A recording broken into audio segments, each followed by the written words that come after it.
হয় ইয়া দাৰ্জিলিঙৰ আজি দ্বিতীয় দিন দাৰ্জিলিং যি কুইন অফ হিলছ বুলি কোৱা হয় ইয়া আপোনালোকে দেখিছে মেঘে আগচি ধৰিছে সমগ্ৰ যি ৰিজন আৰু খুব সুন্দৰ মানে বতৰ ৱেডাৰটো খুব ভাল ৰাতিপুৱা যদিও টেনজিং আপোনাৰ ৰাইজিং ছান চাব যাব পৰা নাই কিয়নো বতৰটো খুব ফগি হৈ আছিল ৱেডাৰটো খুব ফগি কিন্তু এতিয়া আমি আহিছোঁ ইয়াতে হিমালয়ান জুলজিকেল পাৰ্কত যি Padmaja Naidu Himalayan zoological park আৰু হিমালয়ান মাউণ্টেনিং ইনষ্টিটিউট আছে মোৰ পিছত আপোনালোকে দেখিছে এয়া হৈছে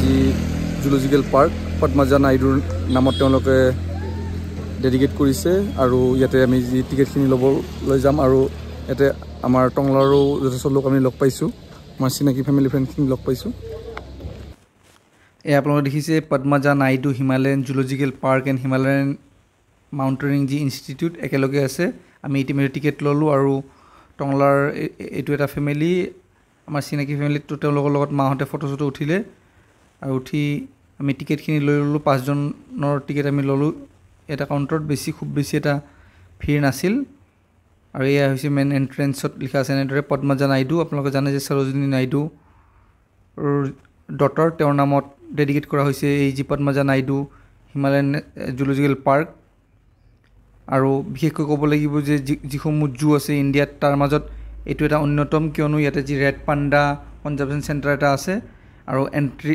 আপোনালোকে সোমোৱাৰ লগে লগে দেখিব এনেদৰে ইয়াতে যিসমূহ দাৰ্জিলিঙৰ যি আৰ্টিফেক্টছসমূহ আছে সেইসমূহ পোৱা যায় আৰু লগতে যি দাৰ্জিলিঙৰ যি লোকেল ড্ৰেছ ট্ৰেডিশ্যনেল গোৰ্খা লোকসকলে যি ড্ৰেছ পিন্ধে সেই ড্ৰেছসমূহো ইয়াৰে দোকানসমূহত উপলব্ধ যিসমূহ টুৰিষ্ট যায় তেওঁলোকে সেই ড্ৰেছসমূহ পিন্ধি তেওঁলোকে তাতে ফটোশ্বুট কৰে তেওঁলোকৰ প্ৰফেচনেল কেমেৰামেনসমূহ আছে তেওঁলোকে ফটোশ্বুটো উঠাই দিয়ে আপোনালোকে দেখিছে আৰু ইয়াতে যিসমূহ মানে জীৱ জন্তু আছে ৰেড পাণ্ডাকে আদি কৰি আপোনালোকে দেখিছে এয়া এটা আচলতে জংলী ছাগলী মুৰেল বুলি কয় মাৰ্খৰ বুলি কয় মাৰ্খৰ এয়া পাকিস্তানৰ নেশ্যনেল এনিমেল বুলিও ইয়াতে বৰ্ডত এনেদৰে উল্লেখ কৰা আছে ইয়াতে চাম্ভাৰ ডিয়াৰকে আদি কৰি স্নো লিঅ'পাৰ্ড এনেদৰে বিভিন্ন জীৱ জন্তুসমূহ ইয়াতে এনেদৰে তেওঁলোকক সংৰক্ষিত কৰি ৰখা হৈছে কনজাৰ্ভেশ্যনৰ কাৰণে আৰু বিশেষকৈ ক'ব লাগিব যে ৰেড পাণ্ডা সেই ৰেড পাণ্ডা কনজাৰ্ভেশ্যন হাব হিচাপে যিসকল জু আছে সেই জুৰ মাজত পোৱা যায় আৰু আমি এনেদৰে ইয়াতে ফটো চটো ল'লোঁ আপোনালোকে দেখিছে এনেদৰে আৰু জুৰ মাজতে যি জু আছে জুৰ লগতে হিমালয়ান যি মাউণ্টেনিং ইনষ্টিটিউট মাউণ্টেনিং যিসকল লোকে মাউণ্টেনিং ভাল পায় বা মাউণ্টেনিং মানে পাহাৰ পৰ্বত এইসমূহৰ ওপৰত ইণ্টাৰেষ্ট আছে তেওঁলোকে খুব ভাল পাব গৈ ইয়াতে মাউণ্টেনিং ইনষ্টিটিউটত ইয়াতে এনেদৰে বাচ্চাসকলৰ কাৰণে বা টুৰিষ্টবিলাকৰ কাৰণে বিভিন্ন এক্টিভিটিছসমূহৰ কাৰণে ইয়াতে এনেদৰে ব্যৱস্থাসমূহ আছে অকণমান জেগাটো মানে হাই এল্টিটিউডত আছে যদিও মানে আমি জেকেট পিন্ধি গৈছিলোঁ খোজকাঢ়োঁতে আমাৰ ভাগৰ লাগিল আৰু আমাৰ অলপ গৰমো লাগিছিল য়ং মানুহৰ ঠিকে আছে কিন্তু অকণমান যদি বয়সস্থ মানুহ আপোনালোকে কেতিয়াবা যদি যায় তো আপোনালোকে সেইখিনি বস্তু অকণমান মনত ৰাখিব লাগিব কিয়নো ইয়াতে যিসকল লোকৰ এজমা বা এনেকুৱা ধৰণৰ অলপ ফিজিকেল যদি প্ৰব্লেম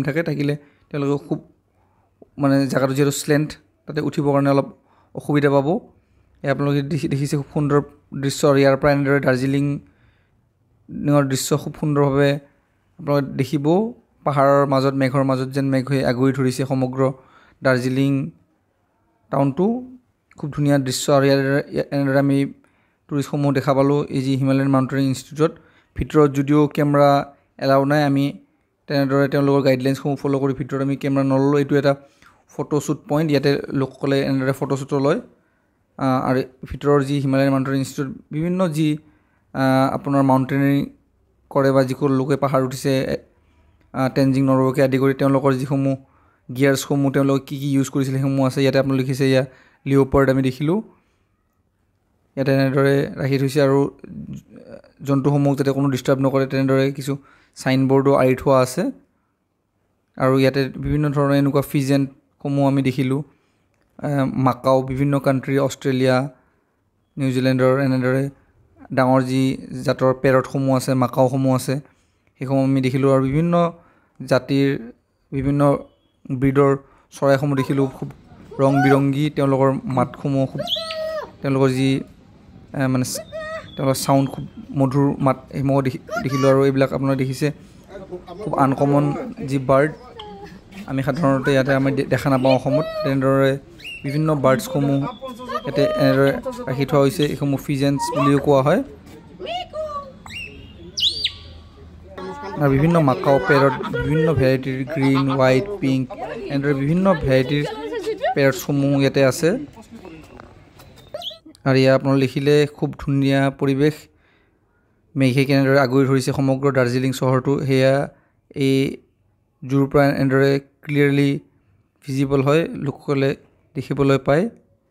আৰু খুব ধুনীয়া দৃশ্য, কেমেৰাই কিমান জাষ্টিফাই কৰিব পাৰিছে আমি গম নাপাওঁ, কিন্তু আপোনালোকে বাস্তৱত যদি দেখে আপোনালোকে ভাল পাব। এয়া আপোনালোকে দেখিছে wolfসমূহ আছে এনেদৰে পেৰ কৰা মানে যোৰা হিচাপে। এয়া আপোনালোকে দেখিছে চিম্পাঞ্জীসমূহ আছে। আৰু ইয়াতে ক্লিয়াৰলি লিখা আছে প্লিজ ডু নট ফিড অৰ টিজ দ্য এনিমেল। আপোনালোকে দেখিছে চিম্পাঞ্জীসমূহে এনেদৰে তেওঁলোকে পেৰ হিচাপে ইজনে সিজনক মৰম কৰি থকা খুব বিৰল দৃশ্য আমি দেখা পালোঁ। যাতে সকলোৱে এনজয় কৰিছে। আচলতে আমি অকণমান দূৰৰ পৰা ফটো ল'লোঁ, কিয়নো তেওঁলোককো যাতে জীৱ জন্তুসমূহৰ কোনো ধৰণৰ ডিষ্টাৰ্বেঞ্চ ক্ৰিয়েট নহওক। আৰু এনেদৰে মাও যি দাৰ্জিলিঙৰ ট্ৰেডিশ্যনেল ড্ৰেছ, গোৰ্খাসকলৰ যি ট্ৰেডিশ্যনেল ড্ৰেছ, সেই ড্ৰেছসমূহ পিন্ধি মায়ে এনেদৰে ফটোশ্বুট কৰিলে, কিছু ৰিল চিল বনালে। আৰু এই আপোনালোকে দেখিছে তাতে এনেদৰে প্ৰফেচনেল ফটোগ্ৰাফাৰসমূহ আছে যিয়ে আমাক ফটো ক্লিক কৰাত সহায় কৰিব। আৰু এনেদৰে তেওঁলোকে প'জসমূহ শিকাই দিয়ে, যি প'জত ফটোখিনি ধুনীয়া কৰি ক্লিয়াৰ আহিব। এয়া যি জুলজিকেল পাৰ্ক আৰু মাউণ্টেইনিং ইনষ্টিটিউট একেলগে আছে, খুব সুন্দৰ পৰিৱেশ। আৰু ইয়াতে তেওঁলোকৰ জুলজিকেল পাৰ্ক, গছ গছনিৰ লগতে বিভিন্ন চৰাই চিৰিকটি, leopard, snow leopard, chimpanzee, Fox, আপোনাৰ মাউণ্টেইন গড, এইখিনি সকলো আমি উপভোগ কৰিলোঁ। আৰু এতিয়া আমি আমাৰ যি নেক্সট ডেষ্টিনেশ্যন তালৈকে আমি যাম। আৰু এনেদৰে আমি ওলালোঁ দাৰ্জিলিং জুৰ পৰা।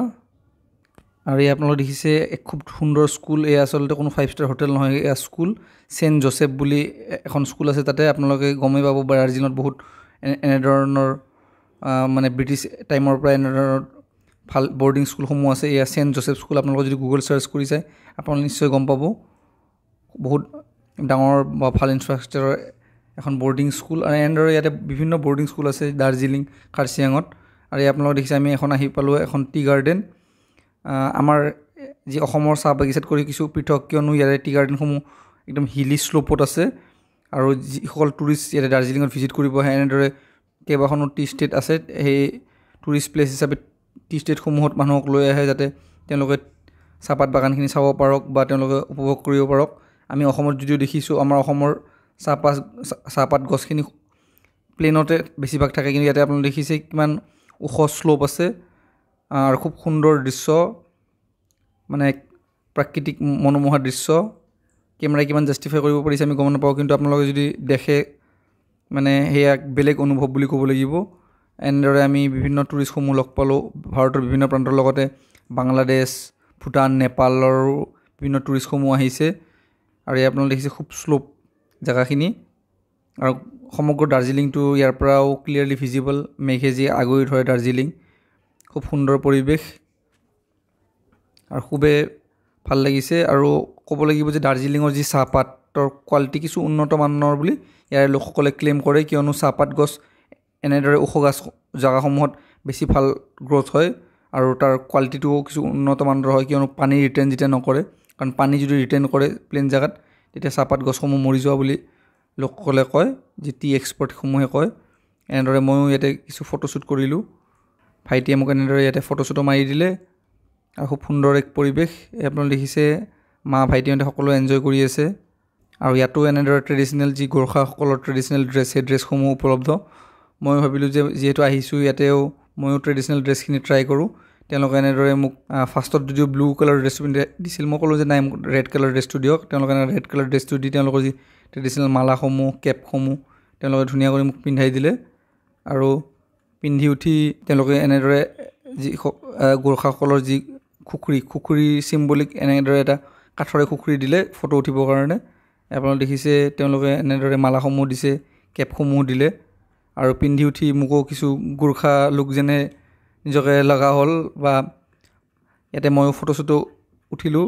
তেওঁলোকৰ প্ৰফেচনেল ফটোগ্ৰাফাৰ কিছুমান আছে তেওঁলোকে ফটো মাৰি দিলে আৰু ময়ো মোৰ কেমেৰাত ফটোসমূহ ক্লিক কৰিলোঁ খুব সুন্দৰ পৰিৱেশ এনেদৰে চাহপাত বাগানৰ মাজত ময়ো গোৰ্খা সম্প্ৰদায়ৰ লোক হ'লোঁ আৰু ইতিমধ্যে আমি ইয়াৰ যি চাইট চিনখিনি কৰিলোঁ আৰু ইয়াৰে আপোনাৰ জাপানিজ টেম্পল আৰু ৱৰ্ল্ড পিছ পাগোৰা ইয়াৰে যি বুদ্ধিষ্ট লোকসকলে য'ত প্ৰে কৰে তেওঁলোকৰ এই পাগোৰা মন্দিৰ সেইখিনি আমি চাব আহিছোঁ যদিও ৰোপৱেত গৈছিলোঁ ৰোপৱেত ইয়াতে যথেষ্ট আজি খুব ক্লাউডি হৈ আছে চিনখিনি খুব ক্লিয়াৰ নহয় আৰু লগতে যথেষ্ট ৰাছো আছে তাতে প্ৰায় 3-4 ঘণ্টাৰ মানে তাতে যদি আমি মানে ৰোপৱেত যাব লাগিলে 3-4 ঘণ্টামান লাগিব চ' আমি সেইটো অলপ এভইড কৰিলোঁ আৰু ইয়াৰ মেইন কথাটো হৈছে দাৰ্জিলিং টাউনটো যিহেতু একদম হিলি গোটেই আপোনাৰ ইয়াতে এনেকুৱা বেটাৰী ৰিক্সা বা এনেকুৱা ধৰণৰ শ্বৰ্ট কমিউনিকেশ্যনৰ কোনো মানে আপোনাৰ ভেন নাই বা কোনো ধৰণৰ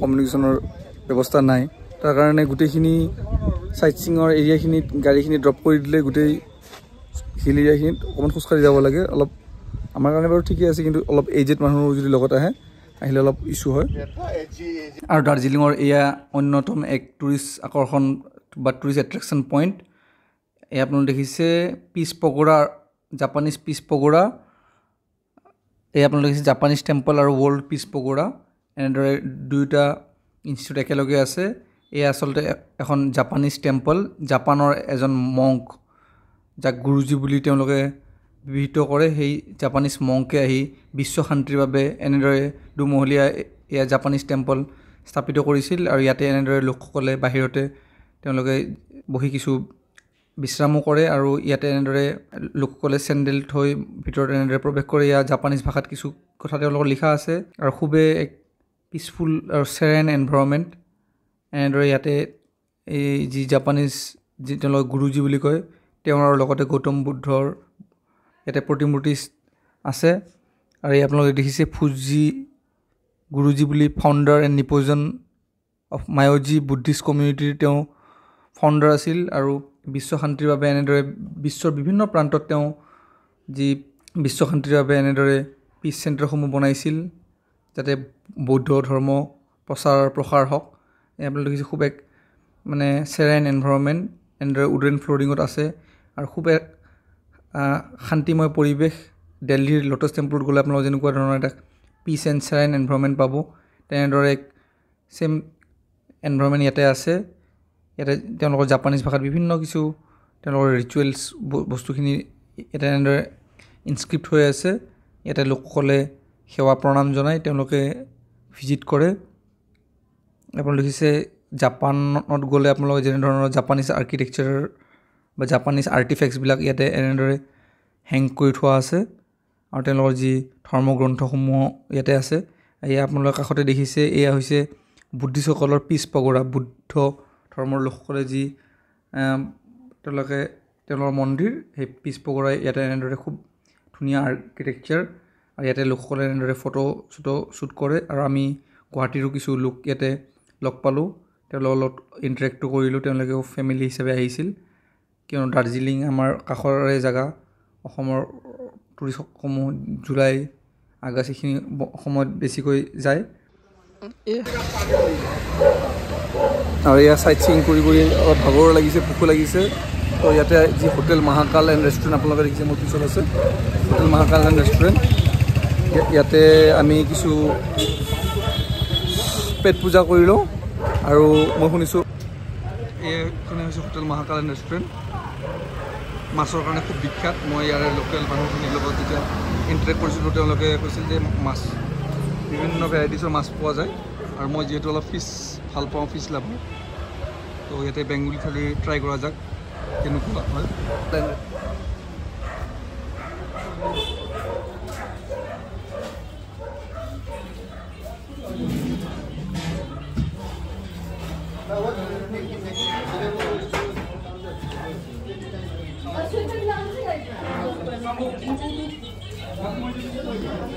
আজি হোটেল মহাকাল ৰেষ্টুৰেণ্ট অকণমান দেৰি ৰখিব লগা হ'ল 10 মিনিট হোটেল মহাকাল ৰেষ্টুৰেণ্ট ইয়াৰ খানা এয়া আপুনি দেখিছে এয়া হৈছে ভেজ থালি আৰু তেওঁলোকৰ ভেজ থালিৰ ৰেটখিনিও খুব সুলভ মূল্যৰ। কিমান আছিলে ভেজ থালি চাৰ্জখিনি? 120 ৰুপিজত ভেজ থালি। এয়া দেখিছে আপোনালোকে। মই লৈছোঁ পাবদা ফিছ, আপাই লৈছে এইটো আৰি মাছ। লাকি ভেজ থালি ভাল পায়, তো এই ভেজ থালিয়ে লৈছে। আৰু এয়া বিকি ভেজ থালি। আজি মহাকাল ৰেষ্টুৰেণ্ট আমি অলৰেডি খালোঁ। 5 জনৰ বিল হৈছে 1200 টকাৰো কম হৈছে। Budget friendly food, value for money বুলি ক'ব লাগিব। আৰু এয়া আপোনালোকে দেখিছে হোপ গ্লেনাৰী বুলি। এয়া ব্ৰিটিছ আমুলৰে এখন বেকাৰী, খুবেই পুৰণা, দাৰ্জিলিঙৰ এটা লেণ্ডমাৰ্ক বুলি ক'ব লাগিব। মানে আমাৰ গুৱাহাটী যেনেদৰে ছিক্স ব্ৰাদাৰ্ছ, তেনেদৰে এই হোপছ গ্লেনাৰী এয়া দাৰ্জিলিং ফেমাছ। এয়া আপোনালোকে দেখিছে দাৰ্জিলিঙৰ যি মল ষ্ট্ৰীট, মল ৰোডৰ ষ্ট্ৰীট, ইয়াতে টুৰিষ্টসমূহে এইখিনি জেগাতে বেছিকৈ ভিৰ কৰা পৰিলক্ষিত হয় আবেলি সময়ত। আৰু আমি এই মল ষ্ট্ৰীটৰ কাষতে চেণ্টাৰ পইণ্টতে এখন গাখীৰ বুলি হোটেল আছে। আমি সেই হোটেলত থাকিছিলোঁ যিহেতু। খুব ধুনীয়া পৰিৱেশ। ইভিনিঙত এনেদৰে লোকসকলে ওলাই আহে, তেওঁলোকৰ পেটছসমূহে আপোনালোকে দেখিছে জাৰ্মান চেফত, লাছা এপছো, এইসমূহ লৈ তেওঁলোকে এনেদৰে ওলাই আহিছে। আৰু ইয়াতে বিশেষ কথাটো হ'ল যে এই মল ষ্ট্ৰীটত লোকসকলক 2 হুইলাৰ চলাব নিদিয়ে, তেওঁলোকক ঠেলি লৈ যাব লাগিব। এই আপোনালোকে দেখিছে খুব সুন্দৰ মৰম লগা এটা লাছা এপছো লৈ লেডিগৰাকী যাই আছে। আৰু ইয়াতে টুৰিষ্টসমূহে হৰ্চ ৰাইডিঙো কৰিব পাৰে। আৰু এয়া হৈছে আচলতে দাৰ্জিলিঙৰ ডাচ ষ্টুডিঅ'। ইয়াৰে দাৰ্জিলিঙৰ যিমান পুৰণি ফটোসমূহ আছে দাৰ্জিলিঙৰ ইতিহাসক লৈ, সেই ফটোসমূহ ইয়াতে এনেদৰে ফ্ৰেমিং কৰি তেওঁলোকে বিক্ৰী কৰে, ভিতৰত যদিও ফটোগ্ৰাফী এলাউড নাই। আৰু এয়াই এই যি মই আপোনালোকক ইতিমধ্যে কৈছোঁ হোপছ গ্লেনাৰী বুলি বেকাৰী, হেৰিটেজ বেকাৰী বুলি ক'ব লাগিব। আমাৰ গুৱাহাটীত যেনেদৰে ছিক্স ব্ৰাদাৰ্ছ, তেনেদৰে এইখন হোপছ গ্লেনাৰী বুলি এক হেৰিটেজ বেকাৰী ব্ৰিটিছ আমুলৰে। আৰু ইয়াৰে যি আৰ্কিটেকচাৰ, সেই আৰ্কিটেকচাৰসমূহ চেঞ্জেই হোৱা নাই, তেনেদৰে আছে, যেনেকৈ আছিল তেনেকৈ আছে। খুব বেছি তেওঁলোকে অকণমান মানে মডিফিকেশ্যন অকণমান কৰিছে, কিন্তু অৰিজিনেল ফৰ্মতে তেওঁলোকে ইনটেক কৰি ৰাখিছে। আৰু ইয়াতে বিভিন্ন কেক, পেষ্ট্ৰি, তেনেদৰে কফিজ, এনেদৰে লোকসকলে আহি ইয়াতে এনজয় কৰে। আৰু ইয়াতে বিশেষ কথাটো হ'ল আপোনালোকে এনেদৰে বাস্কেটসমূহ আছে, সেই বাস্কেটসমূহত লৈ আপোনালোকে নিজেই আপোনালোক কি লাগে আপোনালোকে নিজেই ল'ব পাৰিব, লৈ উঠি আপোনালোকে পিছত বিলিং কৰিলে হ'ব। আৰু ইয়াত আপোনালোকে দেখিছে বিভিন্ন ভেৰাইটিজ অফ কেক, পেষ্ট্ৰি, খুব ধুনীয়া টেষ্ট, এক ইউনিক অথেণ্টিক ফ্লেভাৰ। আপোনালোকে দেখিছে বিভিন্ন ফ্ৰুট কেকছসমূহ, ফেমিলি পেকসমূহ। লাকি ইতিমধ্যে লাকিয়ে বাস্কেট এটা লৈ আমি কি ল'ম আমি সেইসমূহ বাস্কেটত ফিল কৰি ল'লোঁ। অকণমান যদিও কষ্টলি হ'লেও ভাল কোৱালিটি, খুব সুন্দৰ মানদণ্ডৰ। আমাৰ গুৱাহাটীৰ যি ছিক্স ব্ৰাদাৰ্ছৰ কৰিও মানে সমান্তৰাল বুলি ক'ব লাগিব। আমাৰ গুৱাহাটীৰ যেনেদৰে হেৰিটেজ বেকাৰীত, সেইটোও দাৰ্জিলিঙৰ এক লেণ্ডমাৰ্ক হেৰিটেজ বেকাৰী। এনেদৰে আমি ইয়াতে ইভিনিং টিখিনি, কফিখিনি আমি এনজয় কৰিলোঁ ফেমিলিৰ লগত একেলগে। আপোনালোকে দেখিছে বিভিন্ন ধৰণৰ কেকছ ইয়াতে আছে, কেকছ, পেষ্ট্ৰিজ। আৰু আমি একেলগে লৈ আমি ফেমিলি একেলগে কফি খাই ইয়াতে এনজয় কৰিলোঁ। এয়া আছিল আমাৰ দাৰ্জিলিঙৰ টুৰৰ আন এটি ব্লগ। আপোনালোকে যদি ব্লগটো চাই ভাল পালে লাইক, শ্বেয়াৰ এণ্ড ছাবস্ক্ৰাইব কৰিব। Thank U.